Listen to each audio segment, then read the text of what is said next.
चीन का ये बयान अमेरिका के 4 स्टार जनरल के बयान का जवाब है, जिसमें कहा गया था कि ताइवान को लेकर अमेरिका और चीन के बीच सीधी अदावत हो सकती है। यहाँ तक कि जनरल माइक मिन्हेन ने ये भी कहा था कि दोनों महाशक्तियों के बीच सीधे तौर पर 2025 में टकराव हो सकता है, मगर चीन ने भी मिलिट्री मूवमेंट वाली बात कहकर सुपर पावर को अलर्ट कर दिया। चीन के लिए ताइवान सबसे बड़ा और अहम मुद्दा है। ताइवान को लेकर ही चीन और अमेरिका के रिश्ते तय होते आए हैं और ये वो लाल लकीर है जो अमेरिका को किसी भी सूरत में पार नहीं करनी चाहिए। ध्यान रहे, अमेरिका कभी भी इस रेड लाइन को पार करने की कोशिश न करे। चीन के विदेश मंत्रालय ने जिस वक्त अमेरिका को चेतावनी दी, उसी दौरान चीन के कई विमान ताइवान की सीमा की तरफ दाखिल होने की कोशिश कर रहे थे। ये बात खुद ताइवान की डिफेंस मिनिस्ट्री की तरफ से कही गई है। बताया गया है कि ताइवान की सीमा के पास चाइनीज एयरफोर्स के 9 प्लेन मौजूद थे। इसके अलावा चीन के 3 वॉरशिप ताइवान की समुद्री सीमा के पास नजर आए। बताया गया कि 2 प्लेन ऐसे थे जो ताइवान की सीमा में दाखिल हो गए थे।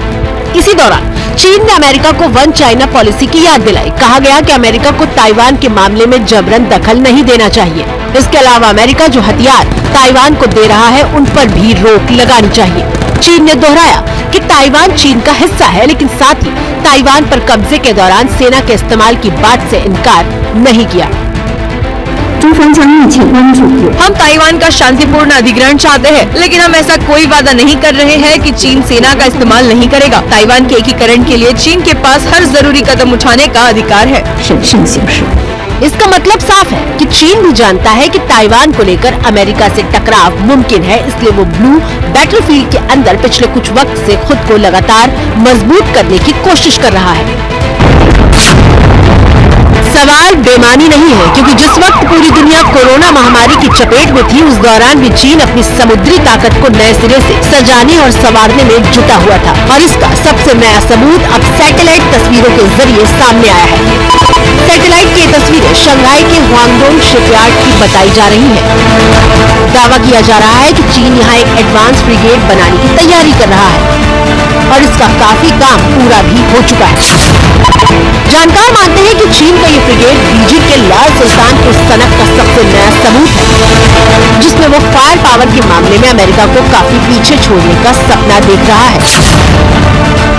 असल में चीन की नौसेना के पास इस वक्त दुनिया में सबसे ज्यादा जहाज है, लेकिन फायर पावर के मामले में वो यूएस नेवी से काफी पीछे है।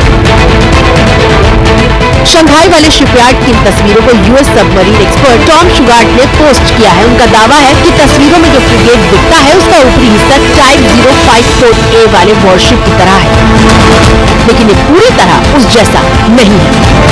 चीन की मिलिट्री ताकत पर नजर रखने वालों का मानना है कि ड्रैगन मिशन 2030 पर काम कर रहा है। वो कम से कम 4 बड़े एयरक्राफ्ट कैरियर स्ट्राइक ग्रुप बनाना चाहता है, ताकि फायर पावर के लिहाज से अमेरिका के बाद दुनिया की दूसरी सबसे बड़ी नेवी बन सके। इसके साथ ही वो टाइप 052 और 055 डिस्ट्रॉयर को अपने एयरक्राफ्ट कैरियर्स को स्पॉट करने के लिए भी तैनात कर रहा है। जानकार मानते हैं कि सैटेलाइट इमेजेस ने चीन के सीक्रेट प्रोग्राम को दुनिया के सामने ला दिया है, जो सीधे तौर पर सुपर पावर अमेरिका को